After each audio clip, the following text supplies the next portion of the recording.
Hi, everyone, and welcome to this recording of Mastering the PMP Exam, What You Need to Know. We're going to go over several things today. First, I'll start with some introductions so you can meet your speakers. We'll talk a little bit about some benefits of the PMP certification and why it's important and applicable to you. We'll do an overview of what's on the exam, how it's structured, how it's delivered, and go into some detail about that. We'll talk for a little while here about the content that changed. The actual exam approved content from PMI changed in 2023. So we'll tell you all that you need to know about that new look and feel and structure. We'll then spend a bit of time delivering some exam preparation strategies and talk you through some tips and tricks on how to pass that exam, hopefully on the first try if possible. And lastly, we'll talk a little bit about the PMP exam that we have here at Graduate School USA. That is, we had it several years back, and it's now back, and it's new and best iteration. So we'll answer some of your questions about this new PMP course as well. So to get us started, as promised, I wanted to introduce our speakers here. My name is Brian Sims. I'm a product director here at Graduate School. I've been in project and program management or training and learning development for most of my career. I became a project manager, a PMP officially in 2022, and I received my Certified Scrum Master certification in 2015. So I'm honored to have with me Bruce Gay. He's a lead instructor and trainer here at Graduate School. He's got a lot more star power than I do, I think it's fair to say. You've probably seen him on project management community boards and that sort of thing. He's a very active member in the project management community. He's also the founder of Estrevo, which is a large-scale strategic management company that has programs all aimed at improving organizational performance. He's had 15 years managing creative teams and incorporating user-centric design and design thinking methodologies into product and project development processes. He has been a PMP since 2005 and a certified Scrum Master since August of 2022. We're bringing up these Agile certifications as well for reasons that you'll see as we get going here. So with that, I'm going to turn the microphone over to Bruce to talk a little bit about some of the benefits of having this PMP certification.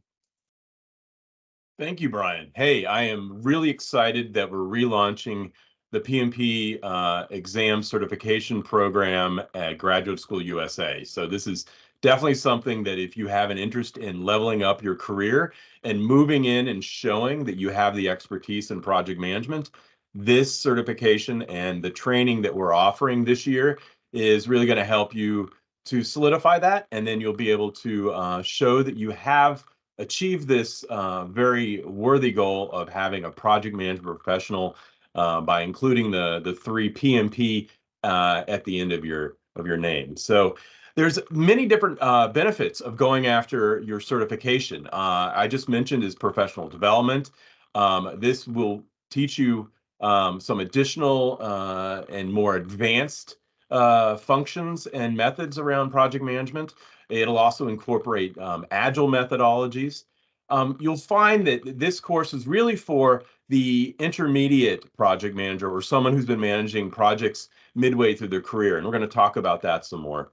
Having a project management professional certification and those three acronyms behind your name really shows and sort of projects out that you have the skills and the background. So this is really going to help you with your career and increase your job opportunities. It's also going to help you with salary. I noticed that when I achieved my PMP certification, I had a much higher bump when I moved between jobs, and this was something that employers were really looking for. So I've mentioned professional recognition as, already. This is definitely, again, it's a way for you to broadcast that you have the relevant knowledge and expertise. And it's this certification is highly valued not only in the federal employment, but also with non-federal employees. So a lot of the large contracting organizations across the U.S. are also looking for experienced project and program managers. And having your PMP certification really shows and communicates to these hiring managers that you have the skills. And then lastly, the Project Management Institute, who is the issuer of the project management professional certification, is a global organization. And this certification is recognized around the world. It is the top certification for project management and for those that are looking to up their career. So now that we've talked about some of the benefits, let's talk about what we need to have in place before we actually take the PMP exam. And the Project Management Institute is fairly clear about their criteria in order to submit your application. So the first is you're going to want to have a 4-year degree. And if you don't have a 4-year degree, they have some different criteria, but I'll talk about that next. With a 4-year degree, you need to show that you have 36 months leading projects. And these don't have to be right after each other. These can be different portions of your career, but they want to add up to 36 months or 3 years in total. And then lastly, you need to be able to take 35 hours.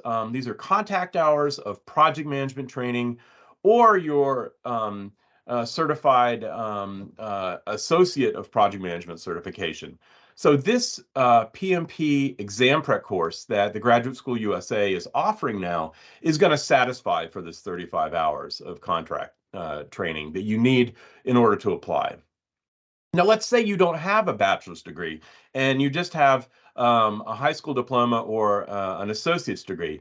Then PMI is requiring that you have 60 months experience managing projects. And so, again, that doesn't have to be right subsequent and contiguous for each other. It's really about, does this individual have the natural leading skills? Have they started projects? Have they managed projects? Have they closed projects? And showing that 60 months is what you need in order to apply for your PMP exam if you don't have a BA or an MA degree. So these are Yeah. the eligibility. Go Yeah, ahead, no, Brian.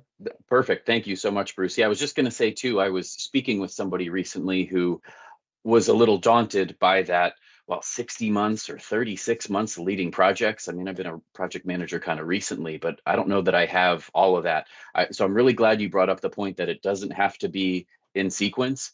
And also, like, think about the definition of a project. Like this particular person I was speaking with was an instructional designer, and they've been so for 20 years or so. Like, you have more than enough experience. You've helped Certainly. create and deploy new courses over and over again for 20 some years. That's a project. It had a start date, an end date. You had to manage materials and scope, and you had to close it out. Like, so let's not forget what the definition of a project is, and yeah, that can really help and make that requirement for that length of time or total length of time a little less daunting. Definitely. No, I would definitely agree. So the exam itself, this can be taken either virtually. You'll be sort of monitored by a virtual proctor, or you can go into one of the Pearson VUE centers, and that is a center-based test. I know when I took this years ago, I went into a center. They want you to keep your cell phone and any personal information away, and you're given a space to take the exam online. This exam is 180 questions, and you have just about 230 minutes to complete this exam.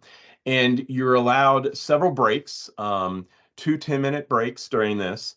And the exam, you don't want to rush through all of it right away. You want to sort of pace yourself. And the questions that PMI has pulled together through using their experts in devising these questions, there's multiple choice. There is sort of multiple response, there's matching, and then there's fill in the blank. And so there are a lot of different ways. And these questions are actually very scenario based. So it isn't that you're going to need to have a lot of book knowledge. The questions are really geared now to does this individual who's going to write and sit for their PMP certification have the experience and have the knowledge? And again, these are scenario-based questions. As I mentioned, you can take the exam online from your own home or your workplace, or you can go into a Pearson VUE center. And the application process, we have a link here in that at the bottom of this slide. This walks you through all the different things, not only filling out the history and showing that you've met the requirements, but then also gives you further information on how to sign up either virtually or in person. And so PMI has a lot of really good step-by-step at this link. And the PMI exam content has been sort of renovated and rethought through over the past 3 to 5 years. And so I want to say that the materials that just came out in February of 2023 are really good. They've put a lot into the design. They've put a lot into how to show the content on the slides. These are not text-heavy slides at all. There's definitely these are going to be ways that you as a student of the PMP exam prep course, you're going to be engaged during during the slides. So these are definitely much better in slide content than they've had, say, 5 or 6 years ago. There is a continued focus on agile methodologies. The PMI, Project Management Institute, really wants to ensure that people who are sitting for the PMP certification have a deep understanding of Agile. So if you are a beginner at Agile, you may want to study a bit more of that before you sit for the exam. If you haven't had any Agile experience, then we here at the Graduate School USA have courses that can help prep you for that as well. As with other PMP exams earlier, you're going to need to know all the process groups that are involved in project management, as well as the knowledge areas. And so these are spelled out in the Project Management Book of Knowledge, and they'll be referenced throughout the exam content. So it's actually spaced out in a very well thought through manner. And then lastly, for each of these process groups and knowledge areas, you're gonna learn about the tasks. You're gonna learn about inputs into those tasks. You're gonna learn about outputs from the processes, and then we'll also cover the tools and techniques that you need to have as a project manager who's going to be sitting for your certification. Yeah, I'm really glad they updated this PMP content because yeah, they, as you mentioned, Bruce, yeah, they changed the exam a few years ago and to be a lot less memorization focused and just you kind of get the spirit of what we're talking about. But yeah, the content didn't align to that. It's still I taught this course a few times over the last couple of years myself, and it was still so text heavy. It just reflected that old exam. So I'm really glad they've updated it to be more like it's going to be clear if we're talking about a specific task and if you don't know the inputs and outputs of it, you're probably going to get the question wrong, but like it's a lot more scenario based. So I'm really glad that they've updated the content to reflect this new delivery. Definitely. So here are some tips and tricks that I share with students in our exam classes. And one of the things you want to do is you don't want to cram for this exam. You want to take your time. You want to, after you take this 35-hour training course, you're going to want to build in time to do either daily or every other day sort of self-study in order to prepare you for the exam. And this is really a plan. You want to plan out how you're going to study. So what I did was I took 1 hour every day and just spent time reading through some of the materials, reading through the slides, referencing back to the Project Management Book of Knowledge where I needed to, and then sign up for the exam. But you will want to have a period of self-study after participating in this PMP exam prep.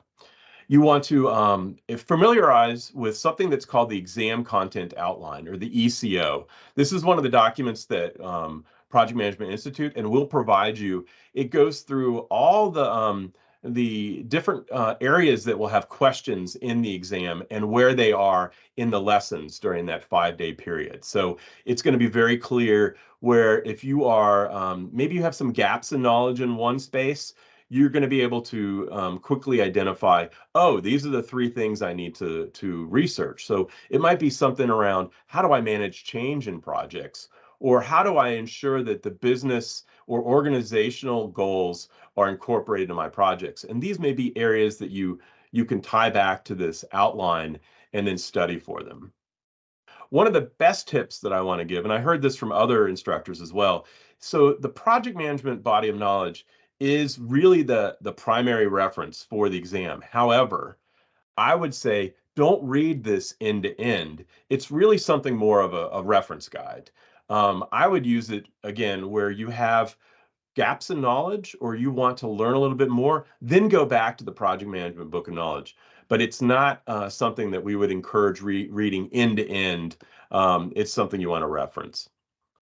Practicing the questions and the practicing questions that are formatted in the way that are going to be on the exam is another important part of this exam prep course. We're going to provide several days worth of working through practice questions. So every day during this training, you're going to be given a set of maybe 20 to 25 questions to practice. And these questions are written in a way that they are in the same way that they're on the exam. They're not the same exam questions, but they're written in the same way. So you're going to be able to practice these.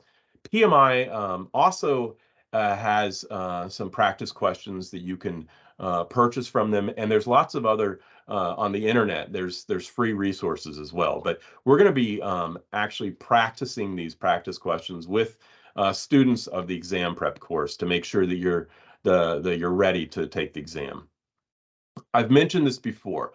During the course, during the training, you're going to want to sort of keep notice of where you might have gaps, and you need to study a little bit more. And that the best there is to take time after the course to do the research and the self-study. Therefore, you're going to be reinforcing those topics, and you're going to be prepared and ready for them when you take the exam. And then lastly, it's always good to study with others. And many of the local PMI chapters have these study groups already. We will also help you link with those groups. But these are by joining these groups, you're going to get the opportunity to study with others, and it's also a good way to prepare during that month or so before you take the exam. So, what do you think, Brian? Any other tips or No, tricks that you no, would give here? absolutely. Yeah, really good stuff. And I know there's some more we're going to get to in a second, but way to read me. I could tell I was trying to jump in there. Yeah, I just wanted to add that familiarizing yourself with the exam content outline is a big one. That's totally where I would start even. Because and I don't recall the exact percentages off the top of my head, but it even tells you like this domain is this amount of the exam, so study it maybe this much, so it's only a couple of pages. I think that's a really good starting springboard point for your studying, either pre or post the course. So yeah, exam content outline, absolutely. Good advice. Good advice. So when you're actually taking the exam, again, as I mentioned, you want to pace yourself. You want to take these breaks. You're going to be sitting for 230 minutes, so you're going to want to take the breaks. You're going to want to also, as you're preparing for the exam, as I mentioned, set aside some time, carve out 1 hour a day, carve out a half hour a day, whatever your life and your work environment allows you to sort of do some self-study before you go in to take the exam. And then lastly, there's some good techniques here where most of us as adults, we're not used to taking these types of exams or written tests. And so one of the things you should do is just take deep breaths, or stand in sort of a strong posture where you've got the superhero arms going out and standing up before you take the exam. One thing to do is just make sure that you're in a calm mind, and this is not something that you should stress over. There's definitely enough that's going to be by taking the PMP exam prep course and doing a little bit of self-study, you should be ready for the exam. Absolutely. Yeah, I really like that you brought up the point about the breaks, especially lesson learned from my experience. I took mine virtually, so I did mine at home in 2022, and I was just gunning to go. And it came Hmm. to that first break, and I'm like, nah, don't need it. Go forward.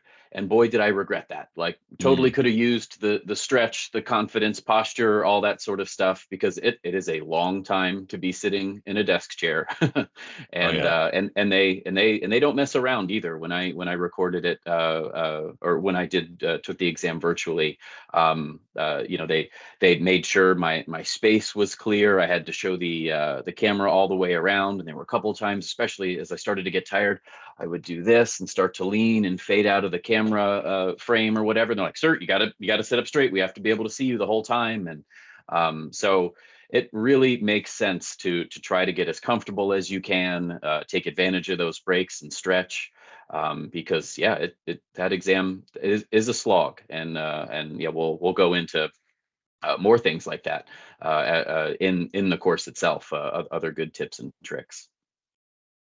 So speaking of that course, plug here for the PMP course that is back at Graduate School USA. It is now 5 days of exam prep. So it's a whole week, Monday through Friday. The price for our open enrollment courses currently is $2,749.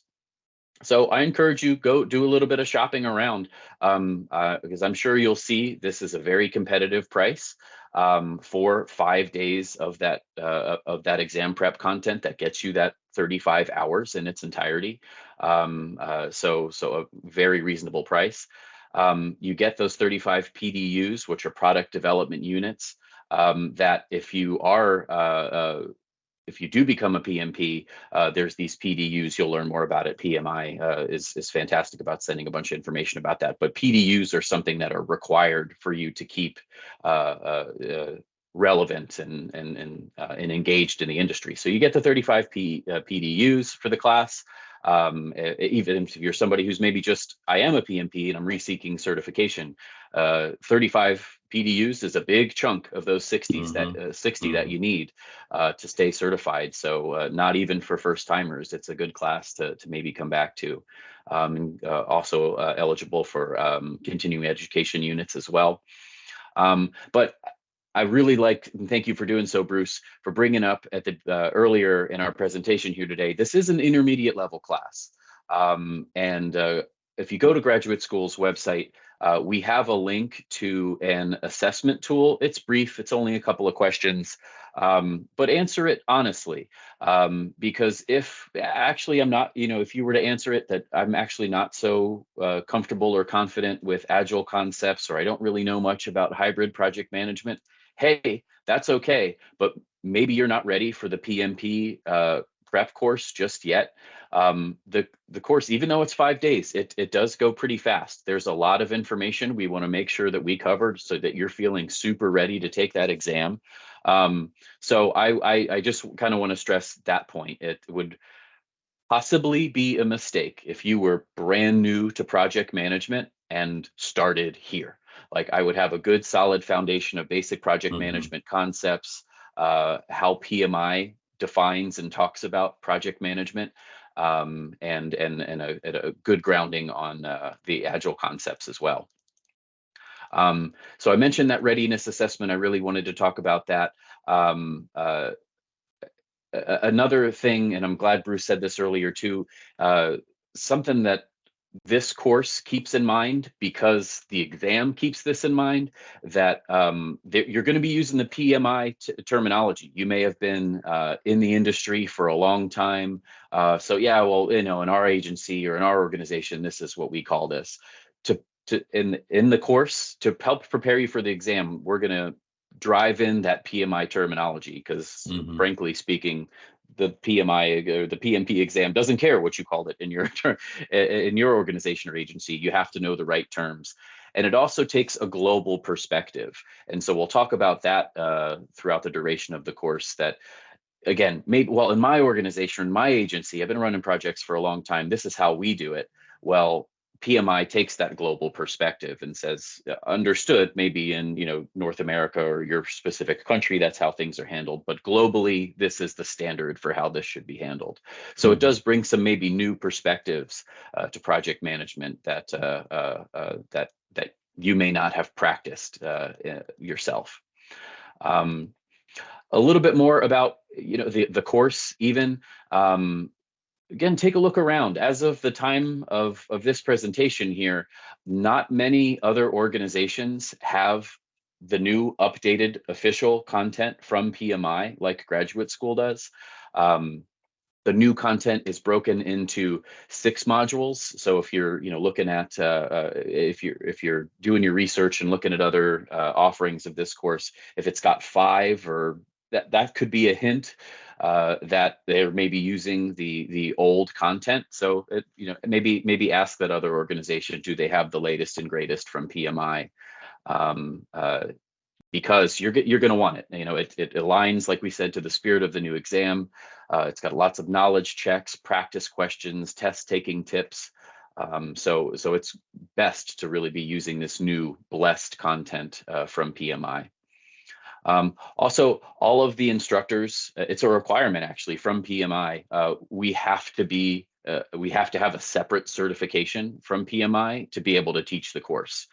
So Graduate School is an authorized training partner, and all of the instructors have specific qualifications from PMI to be able to teach this course. So those are some things to think about, I think, when you're selecting where should I take the course. And I'll just quickly circle back to that 5 days. Again, it is a lot of information. I think you will be able to certainly find courses that are a little bit shorter, but those courses will have to extend their hours late into the afternoon, maybe even the evening or night. And it's intense. I've sat in 4-day versions of this course. I've taught for 4-day versions of this course. It is exhausting. The 5 days is exhausting. So it's that much more so to cram it all into 4 days. So take a look around. I'm really proud of the course that we've brought here to Graduate School, and I think you'll get a lot from it. We run this course monthly for open enrollment. Here for certainly throughout 2023, and it's so far anyway true of 2024 as well. This course is running basically once a month. So we try to make this really available to folks as well. And if you're coming from an organization or agency who maybe has a larger need, and we've got to get this whole department certified for in support of some project or initiative or something like that, reach out to us, please, because we can do on-site or contract engagements where we bring an instructor to you and keep it really specific for your audience, and so then there's price conversations we can have and all kinds of stuff. So anything else, Bruce, you wanted to add before we wrap up here? No, Brian, I think you covered it all. Other than I just want to wish everyone lots of luck in your journey toward project management professional certification. It's definitely something. It's an achievement. You definitely should pat yourself on the back, celebrate a little bit once you achieve it. But again, want to encourage people, if they're so inclined, to go on that journey because it is rewarding. So again, good luck, and looking forward to seeing you in the training. Absolutely. Yeah. Thank you all so much for spending a little bit of time with us. And certainly, if you have any questions whatsoever, please reach out to Graduate School. I know our customer care folks would love to get you all set up, and we hope we see you in class. Take care.